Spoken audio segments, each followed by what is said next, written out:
नमस्कार मंडळी, स्वागत आहे आपलं संवाद थेट संवाद या कार्यक्रमामध्ये. मित्रहो, डोळ्यामध्ये आसू आणि चेहऱ्यावरती हसू आणणं खरंच खूप अवघड असतं आणि हे काम लिलया एक कलाकार इमाने बरे तब्बल 500 कार्यक्रम करतात. येस, याल तर हसाल हास्य प्रबोधनकार संजीवन म्हात्रे यांच्या 500व्या कार्यक्रमाचं उद्या प्रयोजन केलं गेलंय. याल तर हसाल असं म्हणत लोकांना खळखळून हसवणारे आणि हसता हसता चिमटे काढून प्रबोधन करणारे संजीवन म्हात्रे आज आपल्या स्टुडिओमध्ये आलेले आहेत. संजीवनजी, सर्वप्रथम आपलं हार्दिक अभिनंदन. तुमचा 500वा कार्यक्रम उद्या सादर होतोय आणि कर्नाळा केबल नेटवर्कच्या स्टुडिओमध्ये तुमचं स्वागत. नमस्कार. नमस्कार संजीवनजी, याल तर हसाल हास्य प्रबोधनकार, आपण हसता हसता लोकांना जीवनाचं वास्तव दाखवता आणि पहिल्या दुसऱ्या कार्यक्रमापासून सुरुवात झालेला कार्यक्रम आज 500व्या कार्यक्रमाच्या मैलाच्या दगडापर्यंत येऊन पोहोचलेला आहे. सगळ्यात पहिल्यांदा आमच्या दर्शकांना सांगा, कसं काय वाटते तुम्हाला? नमस्कार. खरं म्हणजे इतका आनंद झालाय 500व्या पर्यंत पोहोचताना की थोडं गहिवरूनच आल्यासारखं वाटतंय. कारण ज्यावेळी सुरू केला कार्यक्रम याल तर हसाल त्यावेळी वाटलं नव्हतं की आपण 500चा पल्ला गाठू. पण आज रसिक मायबापांनी एवढं उदंड प्रेम दिलंय की आज आपण 500व्याच प्रयोग काय, पण असंच प्रेम राहिलं तर पुढे 5000ही प्रयोग करू, असा एक आत्मविश्वास या कार्यक्रमाच्या निमित्ताने निर्माण झालाय. त्यामुळे इतकं प्रेम, इतका मानसन्मान ज्या कार्यक्रमामुळे मिळाला तो सर्व मानसन्मान मी माझ्या रसिक प्रेक्षकांनाच बहाल करतो. त्यामुळे खूप खूप त्यांचे आभार. संजीवनजी, आपला हा कार्यक्रम आहे, हा कार्यक्रम आपण आगरी बोलीभाषेत सादर करता. बऱ्याचदा तेव्हा जनमानसामध्ये एक अशी प्रतिक्रिया उमटली जाते किंवा एक असा संदेश जातो की हा कार्यक्रम आगरी समाजाकरता आहे किंवा आगरी भाषेतून मनोरंजन करण्याकरता आहे. तर हे जे काही तुमच्यावरती मी आरोप नक्कीच नाही म्हणणार, पण हा जो मेसेज जातो समाजामध्ये, ह्याच्याबद्दल तुम्ही आमच्या जनतेला काय सांगाल? खरं म्हणजे भाषा हे नेहमीच एक माध्यम आलेलं आहे. बरोबर. भाषा चांगली किंवा वाईट नसते, तर विचार चांगले वाईट असे असू शकतात. भाषा कधीच वाईट नसते. आज आपण पाहिलं की मच्छिंद्र कांबळी यांनी वस्त्रहारांचे 5000 प्रयोग केले, ते मालवणी भाषेतून केले. त्यामुळे आगरी भाषेत कार्यक्रम सुरू करताना खरं म्हणजे ही जनमानसाची भाषा आहे आणि जनमानसातून आपल्याला जर प्रबोधन करायचं असेल तर त्यांचीच भाषा वापरायला लागेल हे कुठेतरी जाणवलं आतमध्ये आणि त्यामुळेच मी आगरी भाषाची निवड केली. आणि दुसरी गोष्ट म्हणजे ही भाषा माझी स्वतःची आहे आणि त्याच्यामुळे ह्याच्यावर माझं खूप प्रभुत्व आहे असं मला वाटतं. आणि जेवढं मी आगरी भाषेतून चांगल्या प्रकारे व्यक्त होतो दुसरं अन्य कुठेही व्यक्त होऊ शकत नाही. आणि त्यामुळे ही भाषा आत्ता दूरदर्शनच्या माध्यमातून सुद्धा अनेक विनोदी कलाकार या भाषेला विनोदी पंचेस काढण्यासाठी उपयोग करतात. म्हणजे संपूर्ण महाराष्ट्राला आता ही भाषा परिचित झालेली आहे. अनेक चित्रपटांमधून सुद्धा या भाषेचा प्रयोग करण्यात आलेला आहे. त्यामुळे याल तर हसाल हा कार्यक्रम आगरी भाषेतूनच आहे असं नसून तो सर्वसामान्यांसाठी आहे, सगळ्यांसाठी आहे. मात्र आगरी भाषेमध्ये एवढे काही चांगले सुंदर पंचेस आणता येतात आणि त्या भाषेला खरोखरच हॅट्स ऑफ आहेत माझ्या बाजूने. आणि त्यामुळे फक्त भाषा हा विषय नसून त्यामधले विचार महत्वाचे आहेत आणि ते लोकांना पटतायत आणि म्हणून आज आपण 500व्या प्रयोगापर्यंत येऊन पोहोचलो आहोत. अगदी बरोबर संजीवनजी, आपण 500व्या प्रयोगापर्यंत येऊन पोहोचलोय. पण हा जो एक आत्मविश्वास आहे की सुरुवातीला जेव्हा आपण स्टेजवरती हे कार्यक्रम करत असाल तेव्हा आपण अशा प्रकारे हास्य प्रबोधन करू शकतो, हा कॉन्फिडन्स सगळ्यात पहिल्यांदा कधी आला तुम्हाला? खरं म्हणजे फार आपल्याला मागं जावं लागेल त्यासाठी. कारण ज्यावेळी मी कॉलेजमध्ये वगैरे होतो त्यावेळी स्टेजवर एवढा ऍक्टिव्ह नसायचं. म्हणजे असं सर्वसामान्य कलाकारांचे असे होते की ते स्टेजवर खूप ऍक्टिव्ह असतात, पण मी खूप मस्ती करतो आणि मित्रमंडळीमध्ये जोक्स सांगण्यामध्ये किंवा काही घडलेले प्रसंग वर्णन करण्यामध्ये ना मला सांगण्यात येतं की तू सांगितल्यावर ते मस्त आम्हाला आवडतं, फॅन्टॅस्टिक सांगतो. आणि त्याच्यामुळे तो मित्रमंडळींना हसवण्याचा जो कॉन्फिडन्स होता किंवा आमच्यातला एखादा निराश मित्र असेल तर त्याला जो हसवण्याचा कॉन्फिडन्स होता तो मला या ठिकाणी उपयोगी पडला. पहिल्यांदा स्टेजवर मी फार गरिबीतून आलेलो आहे, अत्यंत गरिबीच्या परिस्थितीतून. स्टेजवर मी घरात तबला असल्यामुळे मला तुंबा वाजवायला एकाच्या म्हणजे रेफरन्सनी काम मिळालं तुंबा वाजवायचं. आणि तुंबा वाजवायला मी त्या ठिकाणी गेल्यानंतर एक दिवशी निवेदक आलेच नाहीत आणि निवेदक आले नाहीत म्हटल्यावर मग कोण निवेदन करू शकेल म्हणून त्या आमच्या मॅनेजरने विचारणा केली. त्यामुळे हा ग्रॅज्युएट आहे, हा काहीतरी चांगलं बोलेल आणि म्हणून मग माझ्या हातात तो पहिल्यांदा माईक आला. आणि माईक आल्यानंतर मला असं लक्षात आलं की मी फार चांगल्या खेळकर पद्धतीने करतो आणि त्यामुळे छोटे छोटे किस्से मी त्या 10 मिनिटांमध्ये किंवा 15 मिनिटांमध्ये ऐकवायला सुरुवात केली आणि त्याची प्रेक्षकांमधून एवढा चांगला हशा यायला लागला आणि त्यामुळे हळूहळू ते मला मोठी संधी द्यायला लागले. कार्यक्रमाची सुरुवात म्हणाल तर कार्यक्रमाची सुरुवात कवितांमधून झाली, कारण त्यावेळी कुटुंब रंगले काव्यात किंवा असे एक कवितांवरचे प्रयोग होत होते आणि मी बघत होतो दूरदर्शनवर की कार्यक्रमाला काहीतरी वेगळं आणायला पाहिजे आपण. पारंपरिक सगळं सुरू होतं, भजन चालू होती, पण लोकांना जग हे एवढं दुःखाने भरलेलं आहे की कोणीच हसवत नाही कोणाला. गंभीरतेने सगळ्या गोष्टी त्यांना शिकवण्याचा प्रयत्न केला जातोय, हसवत कोणीच नाही. आणि म्हणून मी हास्यरस निवडला. अच्छा. हास्यरस निवडण्याचं कारणच असं होतं की लोकांना आता हसवायची गरज आहे, कारण खूप लाईफ हेक्टिक झालेलं आहे, जीवन खूप निराशामय झालेलं आहे, दुःखमय झालेलं आहे. आणि अशा वेळी लोकांना हसवणे करून बघूया का, असा एक विचार आला. आणि त्याच्यामुळे मग पहिली समस्या मी हातात घेतली. म्हणजे मी बेकार होतो आणि नोकरी शोधत होतो. आणि नोकरी शोधताना सगळ्या बाहेरून आलेल्या, म्हणजे बिहारमधून आलेल्या, तामिळनाडूमधून आलेल्या, साऊथ इंडियामधून आलेल्या, नॉर्थ इंडियामधून आलेल्या, इथे नोकऱ्या मिळत होत्या आणि आपल्या मुलांना नोकऱ्याच नाहीत. तर हा प्रश्न मी माझ्या अगदी साध्या सोप्या कवितेतून आणला. पहिल्यांदा मी कविता सादर केली की आधी साध्या शब्दात, परवानगी असेल तर. अगदी वाट पाहते. तर असं होतं ते, अरे कंची कंची यालव बॅन कामाला लागलो, किर्लांशी यालव बॅन कामाला लागलो, ना आम्ही काय नुसती भांडी घासायची, तुमची आम्ही काय नुसती भांडी घासायची. त्यांच्या काय गाऱ्या यामा हिरो होंडा, त्यांच्या, ते बाहेरून आले आणि श्रीमंत झाले. आपल्या मुलांनी मात्र तसं केलं नाही. त्यांच्या काय गाऱ्या यामा हिरो होंडा, अन आमच्या आम्ही मारला पायावरती ढोंडा. त्यांच्या काय गाऱ्या जमिनी आमच्या त्या वगाऱ्या घोऱ्या तुमच्या. हे किती वाईट वाटत असेल. जमिनी आमच्या त्या वगाऱ्या घोऱ्या तुमच्या, आमचे नाकाला झोंबतय मिरची. कंची कंची आलो बॅन कामाला लागलो, ना आम्ही काय नुसती भांडी घासायची. ही साहित्य संमेलनामध्ये कविता म्हणालो आणि मग तिथल्या कवींना वाटलं की अरे ते वेगळंच आहे. बरोबर. आणि मग ही कविता बोलायला ते मला बोलवू लागले. आणि मग एक कविता येता येता एकाच्या दोन, दोनाच्या तीन, मग त्यावेळी असा प्रयत्न झाले की तू आगरी भाषेत न करता प्रमाण भाषेत कर. पण मग प्रमाण भाषेत ही कविता अशी होते की अरे कुठून कुठून आलेत आणि कामाला लागलेत, ही पकड घेत नाही. आणि त्यामुळे जनमानसाची भाषा आहे, आमची भाषा आहे आणि आगरी भाषेला कोणीतरी पुढे न्यायला पाहिजे. असे आगरी भाषेत भाषा समृद्ध कधी होते, जेव्हा त्याच्यात वाङ्मय निर्माण होईल, तेव्हा त्याच्यात काव्य निर्माण होईल, जेव्हा त्याच्यात ग्रंथ निर्माण होतील, जेव्हा त्याच्यात ह्या सगळ्या संपदा निर्माण होतील, तेव्हा ती भाषा समृद्ध होते. आणि त्याचा एखादा खारीचा वाटा उचलण्याचा मी प्रामाणिकपणे प्रयत्न करत आहे. आणि मायबाप रसिक प्रेक्षकांचा एवढा आशीर्वाद आहे की कंची कंची आलव बयन ही ओळख, म्हणजे संजीवन म्हात्रे म्हणजे पहिली कंची कंची आलव, आणि याच्याने तो कार्यक्रम सुरू झाला. याल तर असाल. आणि हास्याच्या माध्यमातून तो अनेक कंपन्यांमध्ये ही कविता गायली जाऊ लागली, बोलू जाऊ लागली की प्रत्येक नोकरी नसलेल्या मुलाला अरे कंची कंची आलव बहिण ही त्याच्यावरच्या अन्यायाला वाचा फोडणारी कविता ठरली. आणि त्यामुळेच तिथून संजीवन म्हात्रेचा प्रवास सुरू झाला. तो आजपर्यंत 500व्या प्रयोगापर्यंत कायम आहे, त्याची गती कायम आहे आणि परमेश्वर कृपेने ती गती कायम ठेवण्यात यश मिळालेलं आहे. संजीवन म्हात्रे याल तर हसाल, हास्य प्रबोधनकार स्वतःला म्हणतात, परंतु ज्या पद्धतीने त्यांच्या या कवितेनी आज अनेक कंपन्यांच्यात आपल्या स्थानिकांना नोकऱ्या मिळण्याकरता मदत झालेली आहे, याच्यावरनं निश्चितच मी तुम्हाला सांगू शकतो की फक्त हास्य प्रबोधनकार नाहीत तर हास्य परिवर्तनकार संजीवन म्हात्रे आहेत.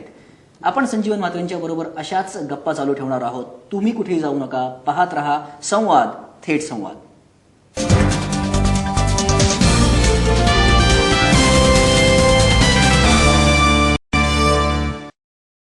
विश्रांतीनंतर तुमच्या सगळ्यांचं पुन्हा एकदा स्वागत. संवाद, थेट संवाद या आजच्या कार्यक्रमामध्ये हास्य प्रबोधनकार संजीवन म्हात्रे आपल्याबरोबर आलेत. संजीवनजी, आपण कार्यक्रमाची संकल्पना तुम्हाला कशी रुचली, हा आत्मविश्वास कसा आला, या सगळ्या गोष्टींबद्दल आमच्या दर्शकांना सांगितलं. आता मला एक अतिशय महत्त्वाचा प्रश्न विचारायचा आहे की बऱ्याचदा असं म्हटलं जातं की एक हास्य प्रबोधनकार आणि स्टँडअप कॉमेडियन यांच्यामध्ये the line between these two performers is very very narrow. लोक कदाचित समजून घेण्यामध्ये तुम्हाला गफलत करतात. पण हे जे तुमचं कार्यक्रमाचं ज्याला आपण थीम म्हणू शकतो की जो तुम्ही म्हटलं की विनोदाच्या माध्यमातून, म्हणजे हास्यरसाच्या माध्यमातून प्रबोधन करूयात, हे जेव्हा तुमच्या डोक्यात होतं तेव्हा हा कार्यक्रम डिझाईन करताना तो हळूहळू तुम्ही डेव्हलप करत गेलात की संपूर्णपणे ही संकल्पना तुमच्या डोक्यात आल्यानंतर हा कार्यक्रम व्यवस्थित सेट करून नंतर तुम्ही त्याचे कार्यक्रम करत गेलात? कार्यक्रम हळूहळू डेव्हलप होत गेला. याचं उदाहरण द्यायचं असेल तर सुरुवातीला कुटुंब रंगले काव्यात किंवा ह्या कार्यक्रमामध्ये विसुभाऊ बापट अनेक कवींच्या कविता सादर करतात. माझ्या मनात आलं की अनेक कवींच्या कविता सादर करतात, तर त्या कविता घेण्यापेक्षा आपण स्वतःच काही निर्मिती केली तर, हा पहिला विषय होता. दुसरा विषय असा होता की जे ट्रेडिशनल स्टँडअप कॉमेडियन्स होते त्यावेळी, जे जॉनी लिव्हर वगैरे हे लोक करायचे, तर त्यावेळी ते एक माईक समोर उभा आणि त्यावेळी तिथेच ते हातवारे करून कार्यक्रम करायचे. त्यामुळे त्यांच्या हालचालीनं मर्यादा यायच्या. आणि त्यामुळे मला असं वाटलं की कमीत कमी आपण असं करूया. दुसरी गोष्ट, त्या कॉमेडी करण्याची एक पद्धत होती. म्हणजे त्यावेळी सुदेश भोसले खूप मोठं प्रचलित नाव होतं. आणि ते कार्यक्रम करताना की अमुक एक डायलॉग घ्यायचे आणि तो डायलॉग शक्ती कपूर कसं म्हणणार, अमिताभ बच्चन कसं म्हणणार, धर्मेंद्र कसं म्हणणार, असे विविध कलाकारांचे आवाज काढायचे आणि लोक तो आवाज जुळला की टाळ्या वाजवायचे. मला हे कळत नव्हतं की या कार्यक्रमामध्ये हास्य कुठे येतं. हास्य येत नाही. बरं, हास्य आणायचं तर त्यावेळी असे विनोद केले जायचे, अंगविक्षेप केले जायचे आणि मला त्या पद्धतीचा विनोद नको होता. म्हणजे मला स्वतःला वाटत होतं की आपण जेव्हा कार्यक्रम करायला जाऊ तर त्यामधून कुटुंबियांनी एकत्र येऊन बघावा असं काहीतरी द्यायला पाहिजे, की सगळ्यांनी येऊन एकत्र कार्यक्रम बघायला पाहिजे. आणि त्यामुळे त्याचे काही इथिक्स मी ठरवले की एक, कमरेच्या खालचा विनोद करायचा नाही, नंबर 1. नंबर 2, लुळे, लंगडे, आंधळे, पांगळे आणि गरीब याच्यावर विनोद करायचा नाही. आणि त्यामुळे कार्यक्रमाचा बेस हा निखळ विनोद ठेवायला पाहिजे. कारण विनोदाचे खूप नातेवाईक आहेत. अगदी बरोबर. की वात्रटपणा आहे, चावटपणा आहे, गावंडळपणा आहे, याच्यातून विनोद होतो. आणि दुसरी गोष्ट, विचित्र अंगविक्षेपामुळेही, शाब्दिक कोट्यांमुळे विनोद होतो. पण फक्त शाब्दिक कोट्यांवर भर न ठेवता, केवळ अंगविक्षेपांवर भर न ठेवता, केवळ प्रसिद्ध लोकांचे आवाज काढणे याच्यावर भर न ठेवता, एक वेगळा काहीतरी आपल्याला कलाविष्कार निर्माण करता येईल. कारण मला असं वाटतं की आपल्या संतांनी यामागे फार मोठं योगदान आहे. की उदाहरणार्थ कीर्तनं केली जायची, त्यामध्ये भारुडाची निर्मिती झाली. त्याच्यामुळे एकनाथांनी, नामदेवांनी, तुकारामांनी, या सगळ्यांनी, संत गाडगेबाबांनी, एवढंच नव्हे तर माझ्यावर जास्त प्रभाव पडला तो तुकडोजी महाराजांनी. व त्यांनी ज्या पद्धतीने ग्रामगीतेतून लिहिलं की या सगळ्या पद्धतीने आपण गावातल्या लोकांना जाऊन हे कसं सांगता येईल, आणि त्यामुळे आपण काहीतरी निर्मिती करून करण्याचा प्रयत्न हा याल्ता रसालच्या माध्यमातून केला. आणि मला त्यामध्ये थोडंफार तरी यशस्वी झालो असं या ठिकाणी वाटतं. याल्ता रसालच्या माध्यमातून विविध प्रश्नांना वाचा फोडण्याचा प्रयत्न झाला. महागाईवर असेल, पैसे उडवण्यावर असेल, की त्याची एक, आमचे खूप पैसे आलेत सध्या आगरी समाजाकडे आणि खूप खर्च केले जातात, दिखाऊपणावर भर ठेवला जातो. पण त्याच्यावर एक साधी कविता आली की काय बल शेट तुला समज का नाही, पैसा जेलवयवाचा नाही, पैसा जेलवयवाचा नाही, सगला खपलव खावाचा काय, सगला खपलव खावाचा काय. तर हा विनोदाबरोबरच ह्याला कारुण्याची झालर पण आहे. अगदी बरोबर. त्या कवितेला कारुण्याची झालर आहे आणि त्यामुळे ही लोकांना भावते, तरुणांना भावते. आणि त्यामुळे खर्चाला जर आळा बसत असेल, ह्या एखाद्या ओळीने आळा बसत असेल, तर मी म्हणतो की मला खूप मोठं प्रमाणपत्र आहे. आणि त्यामुळे मी खूप भाग्यवान आहे की परमेश्वराने या निर्मितीसाठी माझी निवड केली. कारण इथे मी लिहितो असं म्हणतच नाही, तो लिहून घेतो असं मला वाटतं नम्रपणे. 500 प्रयोग झाल्यानंतर सुद्धा संजीवन म्हात्रे यांचे पाय अद्यापही जमिनीवरती आहेत. कारण हे मी नाही करत तर तो करून घेतो असं म्हणणारे संजीवन म्हात्रे ऍक्च्युली हास्य प्रबोधनकार संजीवन म्हात्रे हे याच्याही व्यतिरिक्त आणखीनही बरंच काही करतात. खूप संघर्ष तर केला आहेच त्यांनी. आणि अगदी सुरुवातीपासूनचा त्यांचा प्रवास म्हणजे संजीवन म्हात्रेंचं शालेय जीवन ते याल तर हसाल, हा प्रवास आता त्यांनी आपल्यासमोर उलगडावा म्हणून त्यांना मी एक प्रश्न विचारतोय की संघर्ष, अगदी पराकोटीचा संघर्ष संजीवनजी तुम्हाला करावा लागलेला आहे, तर त्या संघर्षापासून ते पहिला कार्यक्रम, हा प्रवास कसा काय होता? संघर्ष खूपच होता. कारण मी गरिबीतून आलो, माझी आई भाजी विकायची आणि त्यामुळे ग्रॅज्युएशन केल्यानंतर नोकरी शोधायला गेलो. नोकरी शोधताना भली मोठी रांग पाहिली त्यावेळी आणि ठरवलं की आपण काहीतरी वेगळं करायचं. आणि म्हणून मग क्लासेस सुरू केले. आणि संजीवन क्लासेस हे टाउनशिपमध्ये फार प्रचलित होते, प्रसिद्ध होते आणि 100% रिझल्ट. अजूनही माझे विद्यार्थी खूप आहेत. आणि त्यामुळे क्लासेस सुरू केल्यानंतर मग त्यामधून मी थोडासा पुढे आलो, लोकांना माहिती झालो. माझी अशी त्यावेळी इच्छा होती की अनेक तरुणांनी नोकऱ्यांच्या मागे न लागता छोटे मोठे व्यवसाय निर्मिती केली तर त्यामुळे ही जी समाजातली दरी आहे ती कमी होण्याचा प्रयत्न करेल. कारण ज्यांच्या हाती काम आहे ते दुसरं काही वाईट कृत्य करत नाहीत. बरोबर. कारण तरुणांमध्ये जी एनर्जी असते ती नेहमी कन्स्ट्रक्टिव्ह असते. जर त्या कन्स्ट्रक्टिव्ह एनर्जीला वाट मिळाली नाही तर ती एनर्जी डिस्ट्रक्टिव्ह होते. आणि यामुळे मग तिथून आपल्याकडे जवाहरलाल नेहरू पोर्ट आलं. पोर्ट आल्यानंतर मग अनेक कंपन्या आल्या. मग आपल्या तरुणांना त्या ठिकाणी साधी साधी कामं मिळाली. अगदी मला असं वाटलं की या ठिकाणी आपल्याला मोठ्या पगाराची नोकरी मिळायची असेल तर काय करावं लागेल. तर म्हणून मग शिपिंग आणि लॉजिस्टिक्समधून मी MBA केलं. शिपिंग आणि लॉजिस्टिक्समधून MBA केल्यानंतर सुद्धा लक्षात आलं की आपली तरुण पिढी ही या पद्धतीचं शिक्षण घ्यायला जातच नाही. ती फक्त BA BCom BSCच होत आहेत. अगदी सातशे आणि त्यामुळे या इंडस्ट्रीमध्ये त्यांना नोकऱ्या मिळत नाहीत.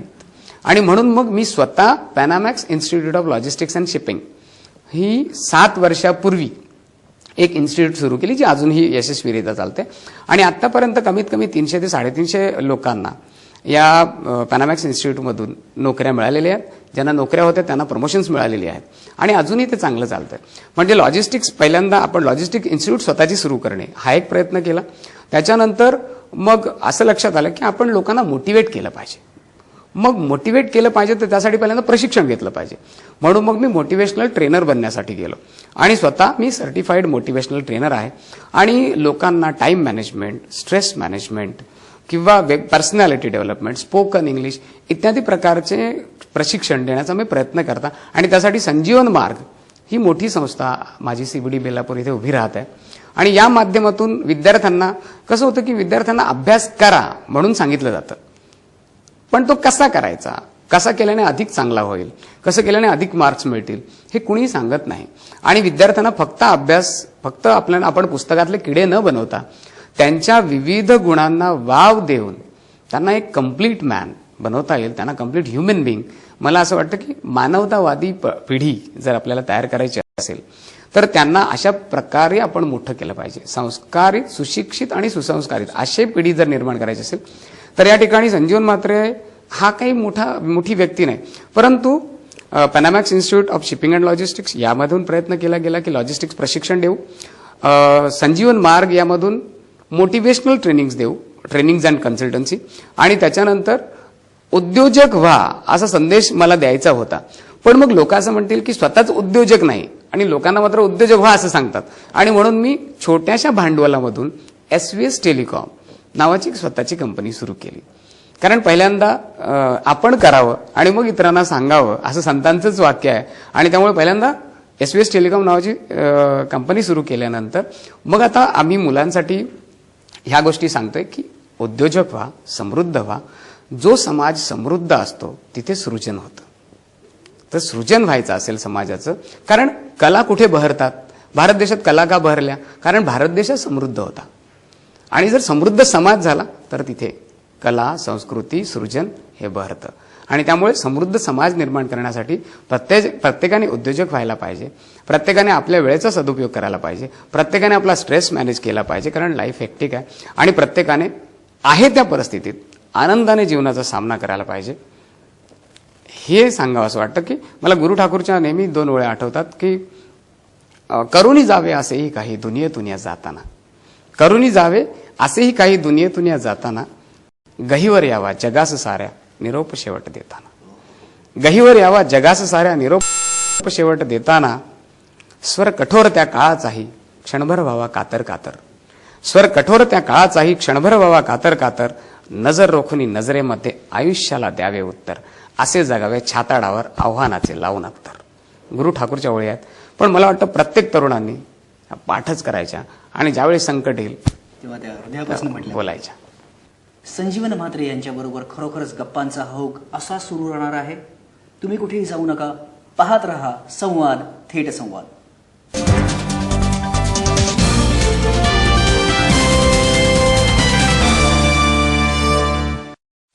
स्वागत आहे पुन्हा एकदा आपल्या सगळ्यांचा संवाद, थेट संवादमध्ये. हास्य प्रबोधनकार संजीवन म्हात्रे यांच्याशी आपण अगदी आज थेट संवाद साधतोय. संजीवनजी, मी आता तुम्हाला अगदी पुढे काय हा प्रश्न विचारणार आहे, कारण 500 प्रयोग की ज्याला आपण म्हणतो ड्रीम डेस्टिनेशन, आणि तुम्ही म्हणालात की तुम्ही ह्याचा विचारही कधी केला नव्हता. It just keep on happening. Yes, success build success. तसं एक चांगला कार्यक्रम पुढच्या चांगल्या कार्यक्रमाला संधी देत होता आणि अनेक उत्तमोत्तम कार्यक्रम करत आज तुम्ही 500 कार्यक्रमापर्यंत येऊन पोहोचलेला आहात. एक माइलस्टोन अचीव्ह होतोय तुमच्या आयुष्यातला. आता संजीवन म्हात्रे यांच्या पुढे नक्की ध्येय काय? पुढची झेप काय असणार आहे संजीवन म्हात्रे यांची? याल तर असालच्या माध्यमातून आपण सध्या ठाणे, रायगड, रत्नागिरी, सिंधुदुर्ग, पुणे या 5 जिल्ह्यांमध्ये कार्यक्रम केलेले आहेत.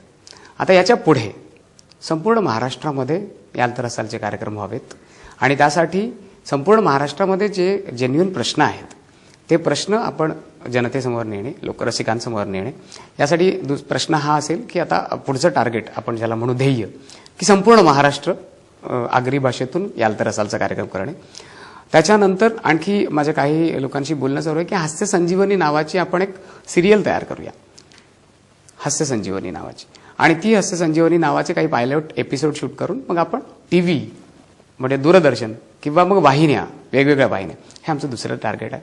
आणि तिसरी गोष्ट मला या ठिकाणी माझं जीवन ध्येयच म्हणा की मला छत्रपती शिवाजी महाराजांवर 2 ते 2.5 तासांचा खरा छत्रपती शिवाजी महाराजांविषयी आत्ताच्या तरुणांना त्या छत्रपतींकडून काय शिकायचं आहे हा एक कार्यक्रम करायला आवडेल.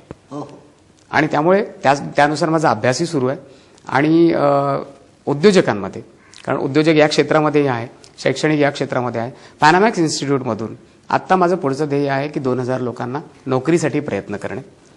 आणि त्याच्यानंतर मग उद्योजक मार्गामधून की उद्योजकांची एक नवीन फळी तयार करणे. कारण आपल्याकडे जवाहरलाल नेहरू बंदर आहे, त्याच्यानंतर मग NSI सिटी आहे, GTI आहे, 4थं टर्मिनल येतं आहे, आपण नावाशिवा शिवडी हा मोठा, त्याच्यानंतर विमानतळ येतं. या सगळ्यामधून तरुणांना जर आपण व्यवसायाभिमुख केलं नाही तर मात्र आपला तरुण मागे हटेल. आणि त्यामुळे तरुणांना व्यवसायाची गोडी उत्पन्न करणे, व्यावसायिक मानसिकता तयार करणे हे ध्येय आहे. आणि यानुसार वाटचाल करतोय. यापुढे अशीच वाटचाल सुरू राहील. नक्कीच संजीवनजी, तुमच्या या वाटचालीकरता आमच्या शुभेच्छा असतील. मंडळी, जेव्हा जेव्हा आपण संजीवन म्हात्रे यांच्या व्यक्तिमत्वाबद्दल चर्चा करतो किंवा तेव्हा आपण पाहतो तेव्हा एक छानसं इंद्रधनुष्य पडल्यासारखं वाटतं. बहुआयामी, अनेक विविध रंगी छटा असणारं हे व्यक्तिमत्व. याच्याबद्दल आणखीन एक खास सांगायची गोष्ट म्हणजे संजीवन म्हात्रे आज आपल्या पंचक्रोशीमध्ये एक हास्य प्रबोधनकार म्हणून किंवा लोकांना छान छान गोष्टींच्या मार्फत हसवणारे, त्याच्यामार्फत त्यांना या आयुष्यातल्या वास्तवाची जाणीव करून देणारे म्हणून माहिती आहेत. पण आणखीन एक संजीवन म्हात्रे यांची ओळख आहे, अतिशय संवेदनशील असे कवी, जीवनातल्या विविध अंगी घडामोडींवरती तितक्याच प्रखरतेने, तितक्याच प्रगल्भतेने भाष्य करणारा एक कवी म्हणून सुद्धा त्यांची ओळख आहे. आगरी भाषेच्या माध्यमातून अनेक गझला, अनेक प्रेमगीतं, अनेक ज्याला आपण म्हणतो की सॉफ्ट बॅकग्राऊंडल रायटिंग किंवा पोएम्स ज्यांना म्हणतो अशा त्यांनी लिहिलेले आहेत. संजीवनजी, याल तर हसालच्या माध्यमातून कदाचित या पंचक्रोशीत एखादी व्यक्ती अशी विरळच असेल की जिनी आपल्या हास्यरसाचा अनुभव घेतला नसेल. पण हा जो आपला रस आहे की आगरी भाषेच्या माध्यमातून आपण एक सॉफ्ट हार्टेड कवीसुद्धा आहात. तर ह्या सॉफ्ट हार्टेड कवीची ओळख आमच्या चॅनलच्या माध्यमातून आज आमच्या दर्शकांना होऊन जाऊ दे. एखादं असं काहीतरी ऐकवा की जे आपल्या कार्यक्रमाच्या माध्यमातून लोकांनी त्याचा कधीच अनुभव घेतला नसेल. कसं म्हणजे आगरी भाषेची जी प्रतिमा तयार झाली ती रफ अँड टफ प्रतिमा आहे, रफ अँड टफ आहे. आणि त्याच्यामुळे आगरी भाषा विनोदासाठीच वापरली जाते किंवा रफ अँड टफ गोष्टींसाठी वापरली जाते. मला असं वाटलं की मी खूप चांगलं गाणं ऐकलं होतं की ते मालवणी भाषेत होतं किंवा कोकणी भाषेतलं गाणं ते, माझे राणी माझे मोगा तुझे डोल्यान शोधता ठाय, पुन्हा पुन्हा पुशीत आयले तुझे माझे फिरती चोगा. यामध्ये ही भाषा तशी अशुद्ध वाटते पण भावना किती शुद्ध आहेत. अगदी बरोबर. आणि त्यामुळे असाच प्रयत्न आगरी भाषेतून का करू नये असं माझ्या मनात आलं. आणि मग मी प्रेम कविता लिहिण्याचा प्रयत्न केला. एक प्रेम कविता ऐकवतो आगरी भाषेतली, जेणेकरून सॉफ्ट पण याच्यामध्ये लिहिता येतं, आपल्याला सॉफ्ट लिहिता येतं. कविता अशी आहे, मनात माझे जाई जुई सगळा आकाश रंगी बेरंगी. एका नवतरुणीला प्रेम झालंय आणि ती आपल्या भावना सांगते. मनात माझे जाई जुई सगळा आकाश रंगी बेरंगी, या सकाबाई कल नकाई, कशी वाज गाजराची पुंगी, वाज गाजराची पुंगी. मनात माझे जाई जुई सपनान माझे बागाचं बागा, त्यात धावती पर्यांच्या रांगा. सपनान माझे बागाचं बागा, त्यात धावती पर्यांच्या रांगा. पण एखादी परी मीच व्हई, एखादी परी मीच व्हई, जो का माझा उंच उंच नभी, या सकाबाई कल न काय, कशी वाज गाजराची पुंगी, मनात माझे जाई जुई. पुढे भावना बघा, अंगी शहारा थंडी नसताना, अंगी शहारा थंडी नसताना, उडती बटाया वारा नसताना, यासा का बाई कल न काही, कशी वाज गाजराची पुंगी, मनात माझे जाई जोही, मनात माझे जाई जोही, मनात माझे जाई जोही. सुंदर, अप्रतिम. धन्यवाद.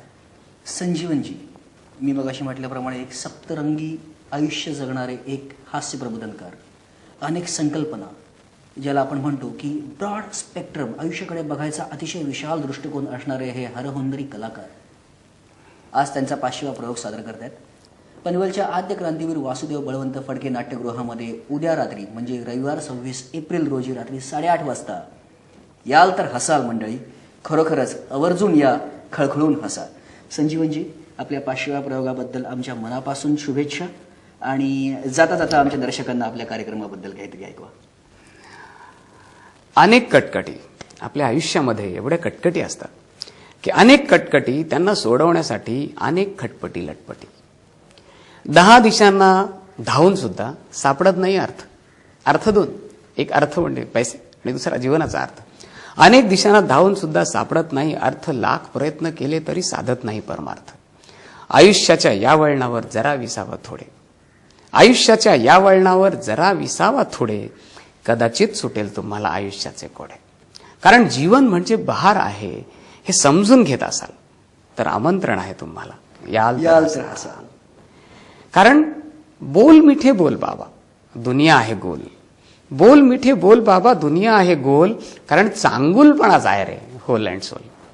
जरी या दुनियेमध्ये असले हजारो झालझोल, जरी या दुनियेमध्ये असले हजारो झालझोल, तर दुनियेच्या या विसंगतीवर आमचा हल्ला बोल. दुनियेच्या या विसंगतीवर आमचा हल्ला बोल. हे जीवन म्हणजे बहार आहे हे समजून घेत असाल तर आमंत्रण आहे तुम्हाला, याल तर हसाल. कारण आपली परंपरा बघा केवढी महान आहे की ज्ञानोबाही इथे माऊली, इथे तुकयाची गाथा. ज्ञानोबाही इथे माऊली, इथे तुकयाची गाथा. इथेच झुकला या मातीसमोर उभ्या जगताचा माथा. जेव्हा जुलमी परके सत्ताधीश जेव्हा करीत होते वार, इथेच जन्माला आली आमची भवानी तलवार. कारण जगत जेता सचिन आमचा, आमची गान कोकिळा लता. जगत जेता सचिन आमचा, आमची गान कोकिळा लता. पुरे करतो, नाहीतर कविता संपायचीच नाही आता. कारण जीवन म्हणजे बहार आहे हे जर समजून घेत असाल तर आमंत्रण आहे तुम्हाला, याल तर हसाल, याल तर हसाल. धन्यवाद. धन्यवाद.